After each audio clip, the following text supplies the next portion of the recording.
오늘 이 시간 우리 주신 하나님의 말씀은 구약성경 이사야 55장 7절 말씀, 다 같이 함께 읽겠습니다. 악인은 그의 길을, 불의한 자는 그의 생각을 버리고 여호와께로 돌아오라. 그리하면 그가 긍휼히 여기시리라. 우리 하나님께로 돌아오라. 그가 너그럽게 용서하시리라. 아멘. 에베소서 4장 31절 32절 보겠습니다.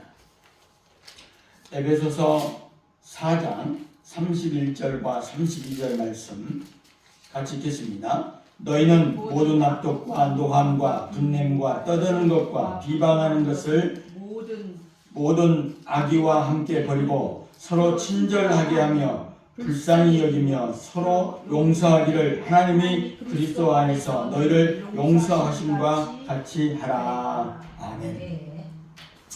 할렐루야. 오늘 또 예배 참석한 여러분의 하나님의 은혜와 복이 넘쳐나기를 주님의 이름 축원합니다. 지난주는 용서 사랑이 시작입니다. 첫 번째 말씀을 드렸는데 오늘 이어서 용서 사랑이 시작입니다. 두 번째의 말씀을 전하도록 하겠습니다. 용서한다고 하는 것은 사람이 쉽지가 않습니다. 자기 자식을 죽인 그 피의자를 부모가 어찌 용서하겠으며, 세월호에 빠진 그 죽음들에 대해서 생떼 같은 자식이 죽은 것을 볼 때에 그 부모가 그들의 잘못된 것으로 인하여 자식이 죽어갔는데 어찌 용서하겠으며, 이태원의 참사 가운데 어떤 그들의 모습을 보며 누가 그렇게 쉽게 용서를 입에 올릴 수 있는가? 용서는 쉽지 않습니다. 쉽게 말하면 자기의 부모를 죽인 자와 또 자기의 자식을 죽인 자와 또 사기를 쳐서 돈을 억대를 띄어먹는 그런 사람들을 과연 여러분은 얼마나 용서할 수가 있겠어요? 용서는 참 쉽지 않습니다. 말이야 쉽지 용서는 쉽지 않아요. 그런데 용서의 시작은 지난주에도 물론 말씀을 드렸듯이 십자가 앞에 사는 것부터 용서가 시작된다라고 하는 말씀을 드렸습니다. 그래서 용서는 마음의 공간을 내어주는 것이고 또 용서는 그리스도의 십자가를 본받을 때에 완성할 수가 있습니다.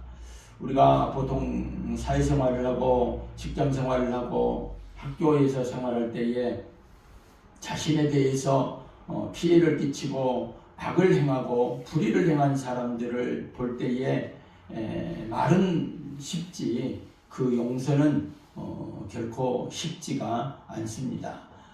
그럼에도 불구하고 총회에서 어떤 사회에 대하여 개인에 대하여 어떤 인간관계에 대하여 용서하는 것이 바로 그리스도의 사랑의 시작이다라고 하는 그런 차원에서 이렇게 주제를 정하고 우리의 삶 속에서도 정말 용서와 사랑이 펼쳐질 수 있기를 바랍니다.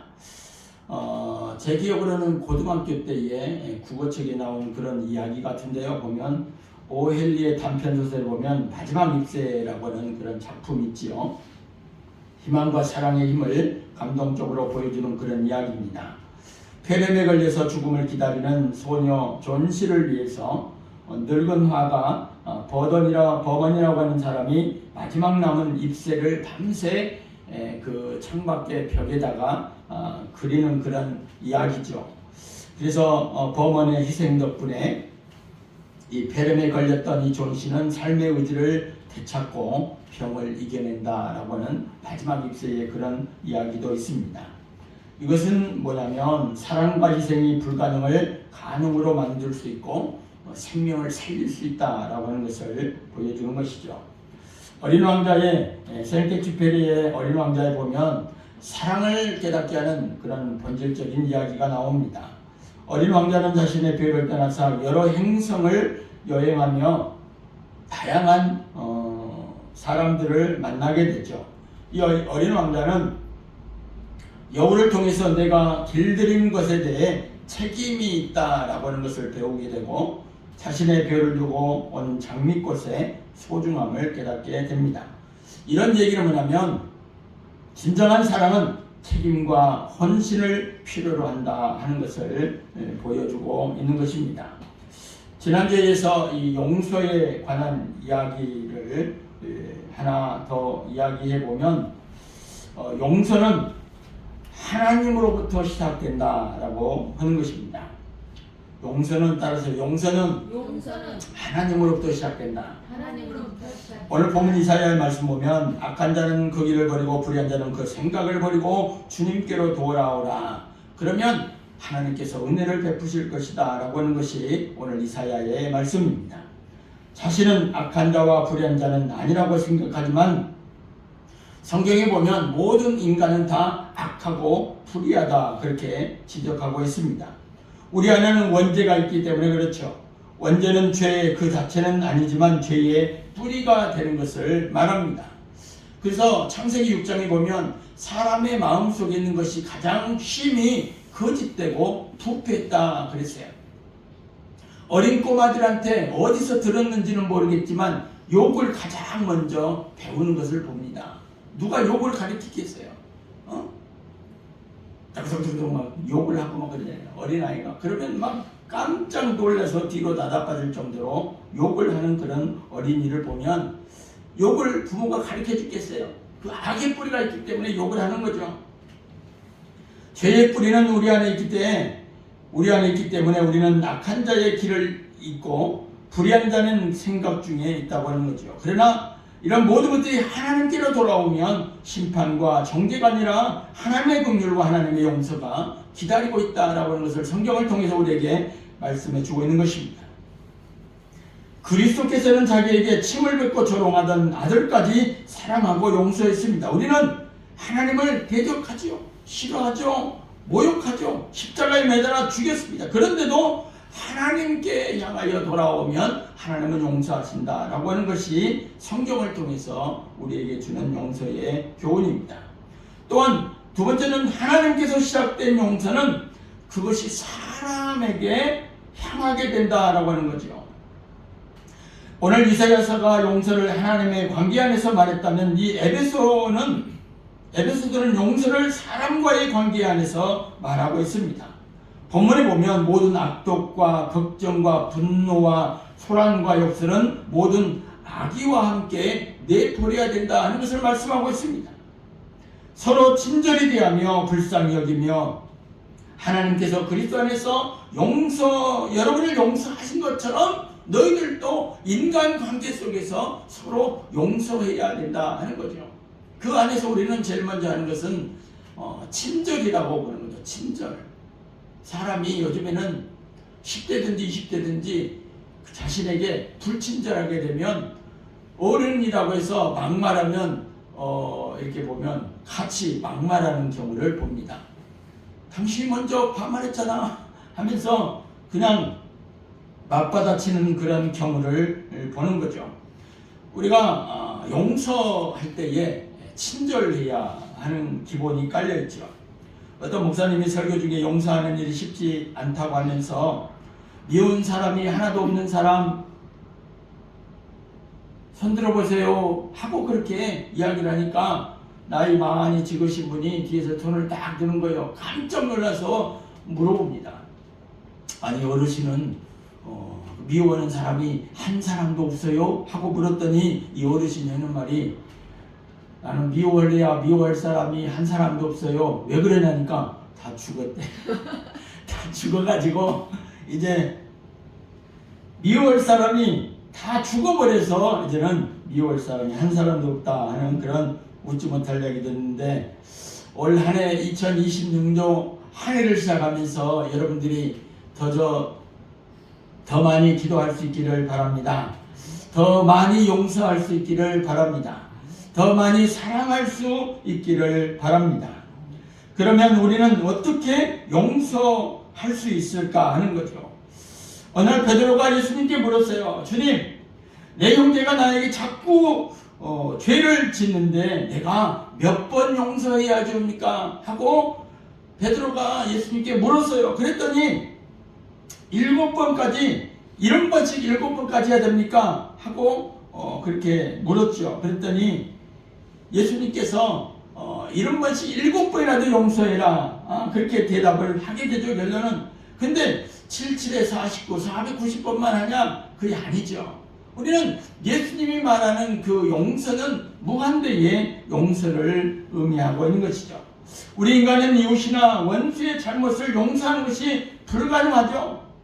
용서가 처음에도 물론 이야기했듯이 어디 쉽겠어요? 용서가 어렵다는 것을 넘어서 인간은 용서할 능력이 없다라고 하는 그 말씀이 이 주님께서 베드로에 대한 그런 대답에 포함되어 있다고 하는 거죠. 우리는 용서할 능력이 없으니까 용서를 그러면 포기하고 살아야 되느냐? 아니죠. 예수님께서 자신을 향하여 십자가에 못 박고 있는 또 조롱하고 채찍을 향하여 든 그 로마 군병들을 향하여 나중에 예수님이 뭐라고 기도하죠? 아버지여 저들을 용서하여 주십시오. 그렇게 기도하잖아요. 이 말이 이상하지 않아요? 진짜 용서해 줄 사람은 자기를 때렸던 예수님을 때렸던 예수님이 용서를 해야 되는데 예수님은 아버지여 저들을 용서하여 주십시오. 그렇게 기도했단 말이죠. 사람들은 지금 예수님을 못 받고 있는데 예수님을 조롱하고 있는데 그렇다면 이 상황에서 용서한다면 누가 해야 돼요? 예수님이 해야 됨에도 불구하고 예수님 자신이 너희가 나를 조롱하고 죽이지만 나는 너희를 용서한다 라고 하는 것이 맞지만 예수님은 내가 용서한다 라고 그렇게 이야기하지 않냐고 아버지여 저들을 용서하여 주옵소서 하고 기도하는 것을 보면 그 용서의 권한은 누구에게 있다? 하나님께 있다 라고 말씀하고 있는 것입니다. 우리가 신앙생활을 하다 보면 불편하게 여기는 일들이 많이 있습니다. 누구를 미워하고 원망하고 인간관계 속에서 불편한 관계가 있죠. 그럴 때 우리는 생각해야 됩니다. 하나님께서 그 사람을 용서했다면 나도 용서할 수 있는 그런 용기가 있어야 되는 것입니다. 하나님은 용서하셨지만 나는 용서하지 않겠다라고 한다면 성경은 우리에게 뭐라고 하고 있냐면 너 또한 용서를 받지 못한다라고 그렇게 이야기하고 있는 것입니다. 우리가 영화나 드라마나 보면 복수를 많이 하죠. 아버지를 죽은 원수를 찾아서 칼로 죽이고 총으로 쏘고 그런 것을 보면 그 사람들의 눈을 보십시오. 복수하는 사람들의 눈을 보면 짐승과 같습니다. 우리가 누군가를 판단할 때 우리는 인간과 같습니다. 그러나 우리가 용서할 때 하나님은 하나님의 성품이 우리 안에 향하여 우리가 하나님을 향하여 달려가게 되어 있는 것입니다. 그래서 우리는 이 용서를 할 때에 용서받은 그런 마음이 있기 때문에 그 마음을 가지고 용서할 수 있는 여러분들 수 있기를 주님을 축원합니다. 맥스 루케이도가 쓴 예수가 선택한 십자가라고 하는 그런 책에 보면 그런 내용이 있습니다. 그리스도는 단 한 번도 자신의 초자연적 능력을 일신의 안위를 위해 사용하지 않으셨다. 예수님은 눈썹 한번 치켜 올리시면 가시 면류관을 엮은 군병의 손을 마비시킬 수 있었지만 그렇지 않으셨다. 놀랍다. 하지만 이것이 그분이 오셔서 행하신 사건 중에 가장 놀라운 부분이 아닐까. 별들로 구슬치기를 하시던 분이 자신의 무한성을 포기하신 것도 놀랍지만 그보다 더 놀라운 사실이 있다. 성육신의 가장 멋있는 부분을 알고 있는가? 왜 예수님께서 이 땅에 오셨나? 하나님의 자신이 인간의 몸을 입고 이 땅에 오신 그 인카네이션, 성육신 이 사건의 모습을 보면서 우리는 하나님께서 우리를 향한 그 하나님의 사랑을 품어야 될 줄로 믿습니다. 이것이 바로 용서의 기본이 되는 거죠. 아담 이후의 모든 남녀 죄인들의 온갖 죄를 뒤집어 쓰면서도 주님은 자기 편을 거부합니다. 그것도 놀라울 만한 사건이 아닙니다. 천국의 법정에 무수한 유죄 판결이 울려 퍼지고 빛의 창조까지 죄인들이 가득한 밤의 냉기 속에 버려질 때도 여전히 침묵을 지킨 주님의 모습이 오늘 한 해를 살아가면서 저와 여러분의 마음속에 있기를 축원합니다. 예수님은 어두운 무덤에서 사흘을 보내신 후에 환한 웃음으로 부활의 아침 햇살 속으로 당당히 걸어 나오시며 초라한 루시퍼에게 뭐라고 얘기했을까요? 그것이 제일 센 주먹이더냐? 그렇게 이야기를 할 법도 한데 그렇게 물을 법도 한데 심지어 그것도 그런 부분들도 멋있다.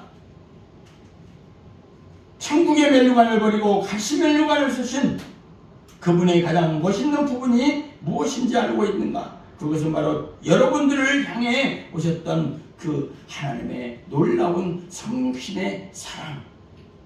맥스 루케이도가 이렇게 책에서 기록을 하고 있는데 그 왜 예수님이 이 땅에 오셨나? 우리는 그것을 늘 생각해 보아야 할 것입니다. 용서 쉽지는 않지만 용서할 수 있기를 바랍니다. 이야기 하나 하고 마치겠습니다. 조지 애틀리라고 하는 젊은 선교사가 있는데 이 사람이 중앙아프리카의 선교사로 가게 됐습니다.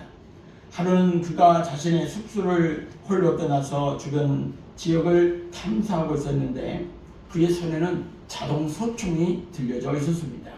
맹수의 공격에서 자기를 보호하기 위한 그런 자동 소총이 들려져 있었죠. 그가 숙소에서 멀리 떨어져 있을 때 일인데 인근의 원주민들이 창과 몽둥이를 들고서 그를 향하여 달려옵니다. 사람이 자기를 위협했을 때에 자기가 가지고 있는 물건을 향하여 던지든지 쏘든지 할 수 있는 그런 능력이 있음에도 불구하고 이 애틀리라고 하는 이 조지 애틀리라고 하는 이 선교사는 그 자동 소총을 선교 원주민들이 자기를 칼과 몽둥이를 가지고 옴에도 불구하고 자동 소총을 발사하지 아니하고 그냥 쉽게 말하면 맞아 죽는 사건이 발생을 하게 됩니다. 왜냐하면 선교사로 갔기 때문에 내가 저들을 향하여 총을 쏘면은 하나님의 나라 복음이 전파되지 않는다는 그 사실이 마음속에 뇌리에 가득 찼다고 하는 거죠. 그는 몽둥이와 칼에 맞고 찔림을 당하면서도 수레반처럼 하늘을 우러러보고 평온한 미소를 향하여 얼굴을 들고 그대로 원주민들에게 맞아 죽는 사건이 발생하게 됩니다. 그런데 이 추장이 가만히 보니까 손에 뭐가 들렸어요? 자동 소총이 들려있단 말이에요. 그 속에 10발의 실탄이 들어있음에도 불구하고 그 사실을 추장이 알게 됩니다. 그의 고귀한 뜻을 깨닫게 되고 추장은 그의 얼굴에 입맞추면서 그런 얘기를 합니다. 이 사람이 진실로 하늘의 사람이구나. 하늘의 사람이구나. 하고 나중에 그 온 지역에 복음이 선포되었다고 하는 것입니다. 그래서 그거 원주민들 전체가 예수 그리스도를 영접하게 되고 하나님의 놀라운 복음을 받아들였다고 하는 것이죠. 이 선교사가 자동소총으로 만약에 자기를 위협하는 사람들에게 쐈다면 그곳에 복음이 전파되었겠어요? 될 수가 없는 거죠. 사랑이라고 하는 것은 참는 것입니다. 참아도 오래 참는 것입니다. 세상은 두 종류로 나눌 수가 있어요. 사랑을 할 줄 아는 사람과 사랑을 할 줄 모르는 사람, 이 두 종류의 사람으로 나눌 수가 있습니다. 오늘 여러분은 사랑을 할 줄 아는 사람입니까? 아니면 사랑과 아무 관련이 없는 사람입니까? 자신과 이해관계가 다른 사람을 사랑한다고 하는 것은 결코 쉬운 일이 아닙니다. 그럼에도 불구하고 사람을 사랑할 줄 아는 사람이 될 때에 크나큰 삶의 자산을 얻게 되는 것입니다. 그러면 어떤 사람이 사람을 사랑할 줄 아는 사람이 되겠어요? 사랑을 받아볼 줄 아는 사람이 다른 사람을 사랑할 수가 있는 거예요. 부모의 사랑을 듬뿍 받은 사람이 타인을 사랑할 수가 있습니다. 하나님의 사랑을 체험한 사람이 그 하나님의 사랑을 가지고 다른 사람을 사랑할 수가 있는 것입니다. 마찬가지로 이해관계 안에서 용서할 줄도 아는 사람이죠. 적대관계의 상황이 자신에게 불리해져도 용납할 줄 아는 그런 요셉의 모습을 보십시오. 형들에게 팔려가서 종으로 팔려가서 종살이하고 나중에 애굽의 국무총리가 되었음에도 불구하고 하나님의 놀라운 사랑을 받은 이 요셉이 결국은 나중에 형제들을 자기 형을 팔았던 자기를 노예로 팔았던 그 형들을 사랑하는 그 사랑이 보여주지 않습니까? 하나님의 놀라운 사랑을 받은 그런 사람들만이 용서와 사랑을 할 수 있는 줄로 믿습니다. 그렇기 때문에 우리는 더 많이 기도해야 되고 더 많이 하나님의 용서를 구하고 더 많이 하나님의 사랑을 갈구해야 될 줄로 믿습니다. 자신을 때린 아이를 혼내주기를 원하는 이 10살 된 딸을 향해 미움보다 사랑을 가르쳤던 이 톨스토이의 그런 내용의 책의 내용을 보면 우리는 잘 알 수가 있습니다. 올 한 해에 여러분 어떤 결심을 했어요? 내가 무엇을 올해는 해야 되겠다. 오늘 말씀처럼 더 많이 용서하고 더 많이 사랑하고 더 많이 기도할 수 있기를 주님의 이름으로 축원합니다. 용서는 누구에게요? 하나님께로부터 왔습니다. 하나님께로부터 온 이 용서 가운데 사랑이 충만한 여러분 될 수 있기를 주님 축원합니다. 기도하겠습니다.